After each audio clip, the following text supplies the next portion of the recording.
Life అన్న తర్వాత ఒక ప్రాబ్లం తర్వాత ఇంకొక ప్రాబ్లం వస్తూనే ఉంటుంది. అలా వస్తుందని ఏడుస్తూ కూర్చొని దిగులు పడుతూ ఉంటే ఆకలి కూడా వేయదనమాట. ఆ ప్రాబ్లం అసలు రాలేదు అనుకొని ముందుకు వెళ్తూ ఉన్నామనుకోండి, ఏదో ఒక టైంకి కొంచెం సాల్వ్ అయిపోతుంది.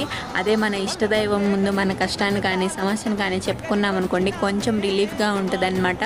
ఇంకా మన చుట్టూ ఉన్న పీపుల్ ఉంటారు కదా, ఎవరైతే ఉన్నారో నెగిటివ్ మాటలు నెగిటివిటీ క్రియేట్ చేసి నువ్వు చెయ్యలేవు, నువ్వు ఇలా చేస్తున్నావేంటి, ఫ్యూచర్లో నీకు ఎఫెక్ట్ అవుతుంది అనే వాళ్ళ మాటలకి దూరంగా ఉండి మన ఏదో మనం చేసుకుంటూ వెళ్ళిపోయామనుకోండి, చాలా ఇంప్రూవ్మెంట్ ఉంటుంది అనమాట. నాకు పర్సనల్గా అయితే అది చాలా వర్కౌట్ అవుతుంది. నాకు ఓపిక ఉన్నంత వరకు నేను నా వర్కులు నేనే చేసుకుంటాను. ఇంకా నాకు 2 పిల్లలు కదా, వాళ్ళ బాధ్యతలు కూడా ఉంటాయి కాబట్టి నాకు వచ్చే కష్టాన్ని కానీ బాధను కానీ ఈ అమ్మవారి ముందైతే చెప్పేసుకుంటాను. ఇంకా పిల్లల్ని బాధ్యతగా చూసుకోవాలి.